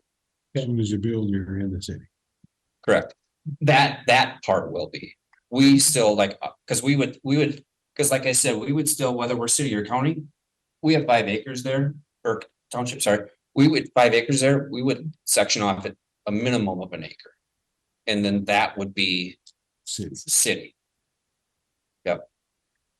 That's down the road. That's not a concern at this point. No, we have no intentions of doing anything over there. Like I said, we've talked about dreams and wishes, you know. Maybe when our kids leave someday, maybe we'll put a smaller house out there and sell our bigger home to somebody else that's a growing family. Like we won't need a house that big when we leave. So, but Yeah. we have no idea. There's no definite plans. Yeah. Right now, you're just trying to improve the property. Correct. The place for mother. No, Be careful, bud.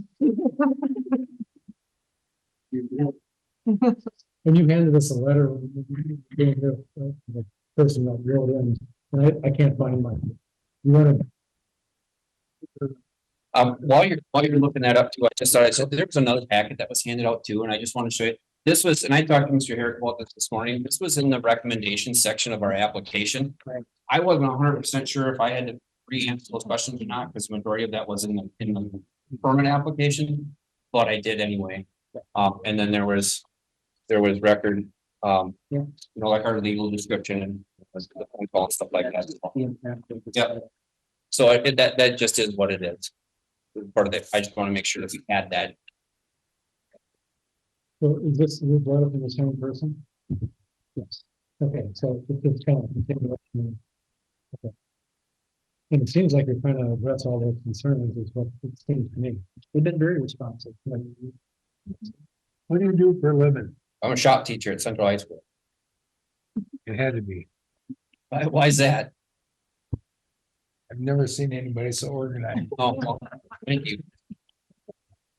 You probably have some help. Yeah. Well, I'm not gonna give you the actual write out that I had because as a shop teacher, it's probably full of spelling and grammar errors, so I'll keep that one to myself. So any other questions that anybody has here? Well, I would just say I visited the site and I visited with Toby. He was working at the project at that time and I'm gotta kind of commend you. It seems like you're taking on a project that was kind of put on your shoulders without your willingness to take it on and willing to pay for it and do it all on your own. I think it's gonna be a tremendous asset improvement to the area work that you're working at. So I guess that's my comment. Thank you, I appreciate that. I got one comment that I don't agree with the tripling fine because he did talk to Aaron Lackner about it and Lackner. Well, Yeah, Lackner was 2020. yeah, but Yep, still, I yep. mean, he told you you didn't have Sure. to at that time and then you started, well, then you went right to Martin right away. So I don't know if that's justified. No, that isn't. I think he's doing on his homework. I think we should waive the 1,400. Well, if he does get another permit, bring that up. You know, when you get a permit for the house, probably gonna be a little higher, but, you know, That could be a while. Now, you never know, he's a shop teacher. Yeah. is there anything that we can currently do about it? we can. Bill will take 10 years. I mean, in terms of where I was coming from with doing that is just, that's what it says. Yeah. You know, that's where, but I mean, the other part of it is, and if you guys want to waive it, we'll waive it. Is that, Let's do a vote on that. is that, Let's think. is that you have there's the after the fact part. And because it is about 700 yards ballpark. I mean, it's. It's a lot of definitely- money. It's a. Well, I was thinking about the volume of the land activation. Just think of the shop tools you could buy. Right. I'll make a motion to waive the $1,400. I'll second it. We're gonna do a voice vote on that one? Do a voice. Or a. Roll Roll call. call. Yeah, but that's what I meant. Yeah. Okay. Voice. Greg Myrie. Yes. All right, wait a minute, let's, You you better- guys better Motion. phrase Yeah, exactly what. motion to waive. how My I- motion would be to waive the $1,400 extra. Waive or refund. I don't know. if you It's pay- what it it's- is. It would Refund be is $1,400. motion to refund. Okay, give Amy your exact verbiage on that. So, I would make a motion to refund the $1,400. You might wanna add, Is that a triple?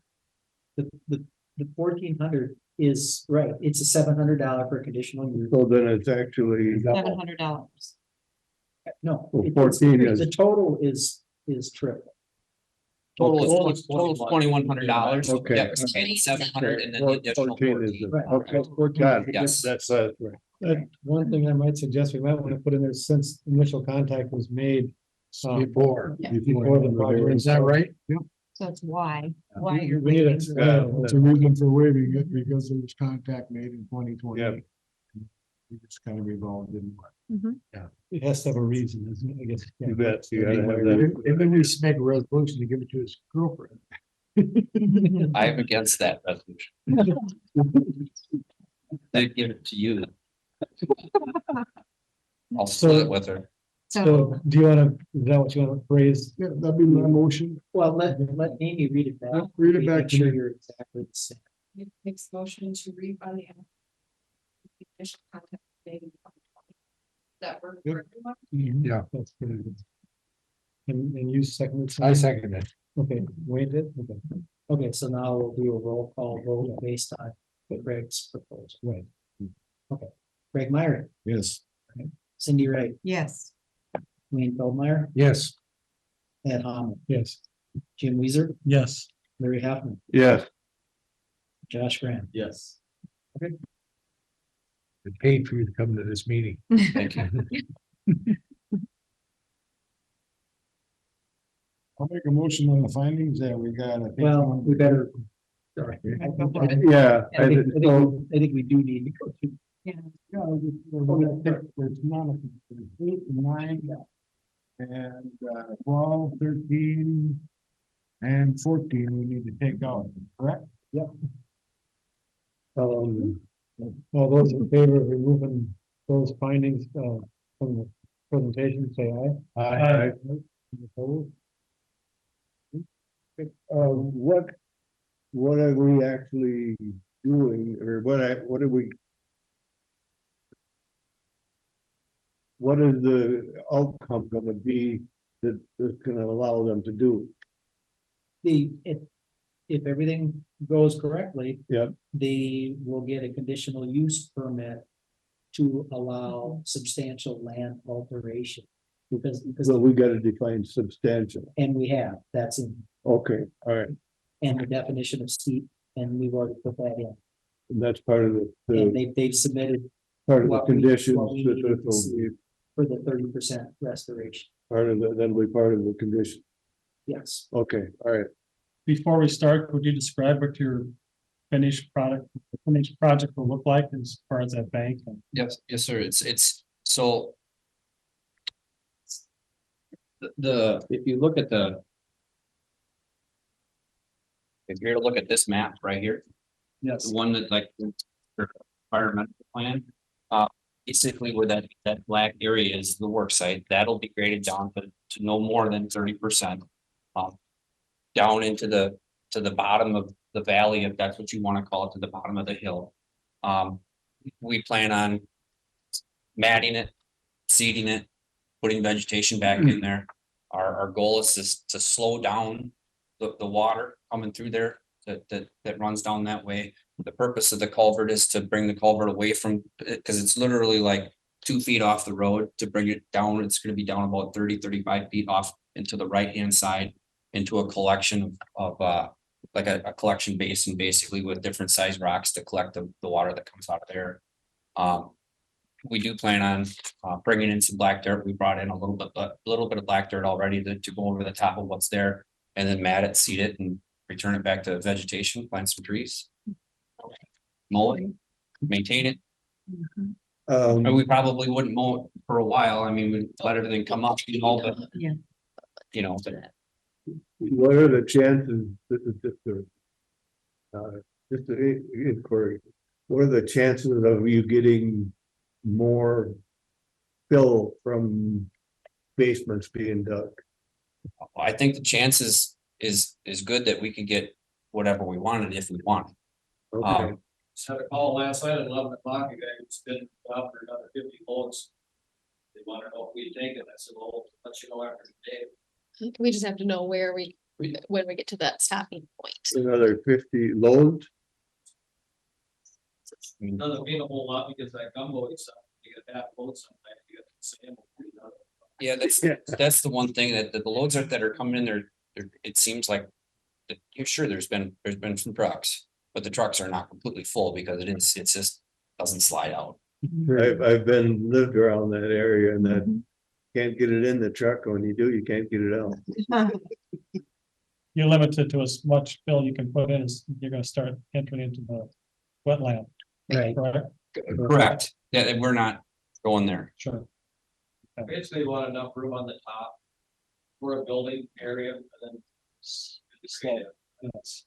We're running the waterway down along the right side of the property, so that's gonna run along the existing hillside. Works out nice when we get a slope in like slope the top back down to it, so it's just kind of a natural fit, but it takes more here. And it's gonna be nice for myself. Well, on to findings. Number one, that the proposed use conforms to the county land use plan. Staff analysis, goal 2.3 for the comprehensive land use plan references protection of natural resources. Buttressing the existing slopes and routing surface water in a controlled manner will assist this process. All those that agree with the findings on number one, say aye. Aye. Any opposed? Number two, that the applicant demonstrates a need for the proposed use. Staff analysis, buttressing the roadway and providing additional controls on routing surface water has merit and demonstrates a need for the proposed use. All those that agree with that finding, say aye. Aye. Any opposed? Number three, that the proposed use will not degrade the water quality of the county. The proper control of surface water runoff and establishing vegetation on the slopes, the sediment load to water bodies should be reduced. All those in favor of the analysis of number three, say aye. Aye. Any opposed? Number four, that the proposed use will not adversely increase the quantity of water runoff. Staff analysis, the quantity of water will not increase with the installation of a culvert to direct water and dissipate the energy. All those that agree with the analysis of number four, say aye. Aye. Any opposed? Number five, that soil conditions are adequate to accommodate the proposed use. Staff analysis, the clay soils will provide some strength to the slopes when vegetation is established. All those that agree with the analysis of number five, say aye. Aye. Any opposed? Number six, that potential pollution hazards have been addressed and that standards have been met. Staff analysis, soil erosion measures will decrease runoff. All those that agree with the analysis of number six, say aye. Aye. Any opposed? Number seven, that adequate utilities, access roads, drainage, and other necessary facilities have been or are being provided. Staff analysis, the culvert is being placed to direct surface water and dissipate the energy. All those that agree with the analysis of number seven, say aye. Aye. Any opposed? Number eight, not applicable. Number nine, not applicable. Number 10, that the conditional use will not be injurious to the use and enjoyment of the other property in the immediate vicinity for the purposes already permitted. Staff analysis, with vegetation reestablished and good surface water routing the parcel will assist downstream parcels in managing surface water runoff. All those that agree with that analysis, say aye. Aye. Any opposed? Number 11, that the establishment of the conditional use will not impede the normal and orderly development and improvement of surrounding vacant property for predominant uses in the area. Staff analysis, providing a stabilized buttress slope for the roadway and routing surface water through a culvert as opposed to sheet flow on the compromised bank is a substantial improvement. All those that agree with that analysis, say aye. Aye. Any opposed? Number 12, not applicable. Number 13, not applicable. Number 14, not applicable. Number 15, that the site-specific conditions and such other conditions are established as required for the protection of the public's health, safety, morals, and general welfare. Staff analysis, public health, safety, morals, and general welfare are not anticipated to be impacted. All those that agree with that analysis, say aye. I, Any opposed? I move to approve the findings. I'll take, yeah, go ahead. I'll second it. Can we take a roll call vote? Sure. Greg Myrie, Yes. Cindy Wright, Yes. Wayne Feldmeyer, Yes. Ed Hamel, Yes. Jim Weezer, Yes, Larry Hopkins, Yeah, Scott Stack. You want to read the, conditions in line? Yep. Number 1. Map or plat, map, okay. Sorry.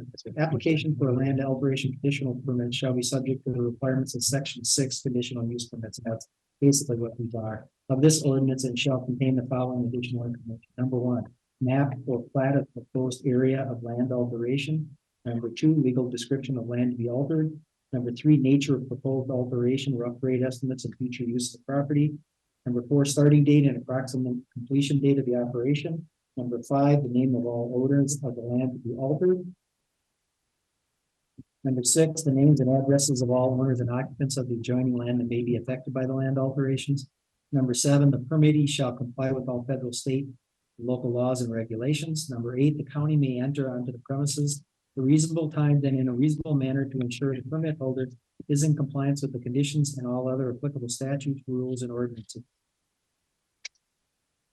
And the proposed motion is to recommend approval of conditional use permit for substantial land alterations in a residential district.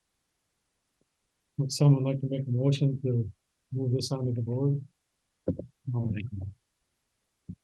With the conditions as presented? Yeah, with previous. second, Roll call again? Yes. Greg Myrie, Yes. Cindy Wright, yes. Wayne Feldmeyer, Yes. Ed Hamel, Yes. Jim Weezer, yes. Larry Hopkins, yeah. Scott Stack. Yes. Oh, have fun. Thank you very Thank much. you. Thank you Yeah. for doing that. Good meeting. It's quite an improvement. A lot of effort.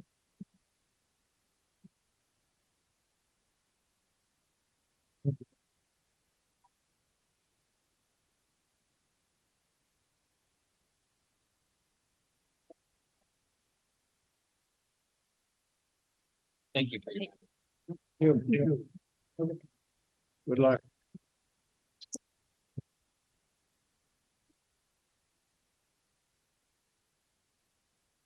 Any further business for tonight? Anybody has? Make a motion, we adjourn. We were talking about something earlier. Well, that's not important, because I think that somebody will shoot that guy. Yeah. We can't make that recommendation. Better not. So, second to the Larry's motion. to Second. adjourn. Why not? We did that earlier. Yeah, You were sleeping.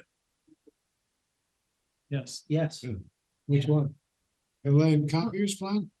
the resolution to recommend, Yeah. to recommend approval. That's all it is. Yeah. Yep, no, that's, and here's the, give you the verbiage too. So we okay? Everybody good? We're good to, can we go home or not? You're good to show up. Thanks. Did you want, anything, do you want to add or anything? No. Okay. So I think we got the motion made and seconded to adjourn. All those in favor? Aye. Any opposed? I think we're done. You don't get any individual Roll call vote, roll call. No, I don't think so. Um, Sure.